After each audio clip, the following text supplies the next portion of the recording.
After mealtime, we're often left with a little bit of a mess on our table. After breakfast this morning, there was a little dried cereal left on our table.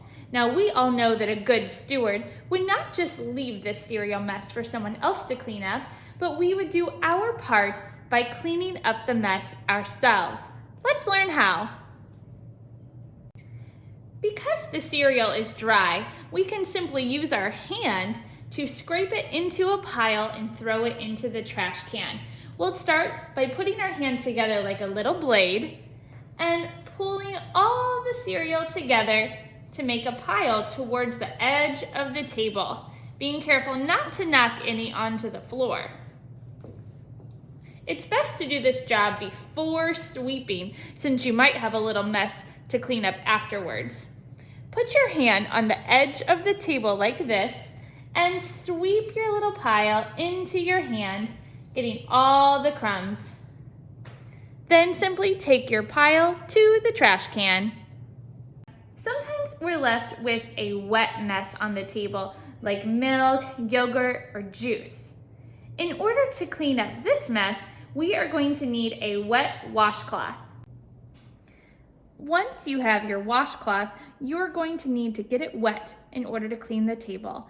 Begin by turning on your water, having a clear stream that's slightly warm. Get your washcloth wet by running the washcloth under the water.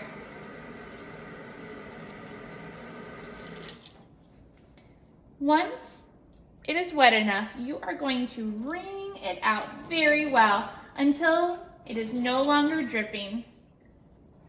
Do this by wringing your hands in the opposite direction of each other. Once there are no more drips, your washcloth is ready. Bring your washcloth to the dirty table and begin by folding it.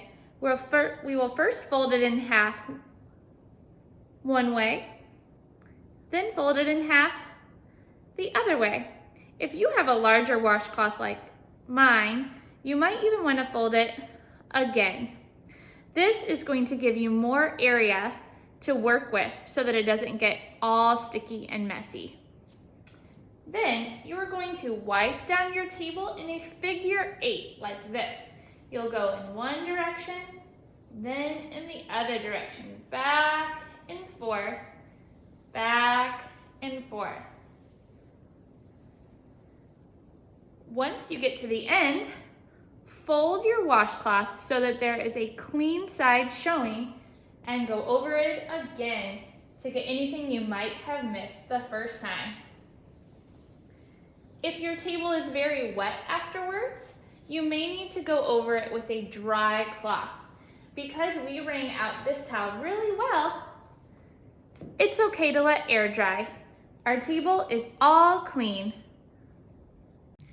After breakfast in our home, there is often spilt cereal on the floor. Do you ever have spilt cereal on the floor after you eat breakfast? If you answered yes to that question, you can do your part by sweeping the floor after your meals. The first thing we would like to do is move the chairs out of the way so that we could sweep. Sometimes we like to put the chairs on top of the table like this. Once you have your chairs out of the way, grab a broom and a dustpan in order to get ready. Now, you wouldn't want to sweep up wet food because it just kind of smears, but this is dry cereal, so we will just simply sweep it into a nice pile. When you sweep, you want to have two hands on your broom, and you want to pull the broom in the direction you would like the food to go. Once you have a pile of food on the floor, remove your dustpan, slide it up close to the pile of spilt food, and use your broom to sweep it into the dustpan. Sometimes sometimes we're left with a little line that didn't make it into the dustpan. So move it a little bit and then sweep again until there are no more crumbs on your floor. Once your floor is clean, take your crumbs to the trash can.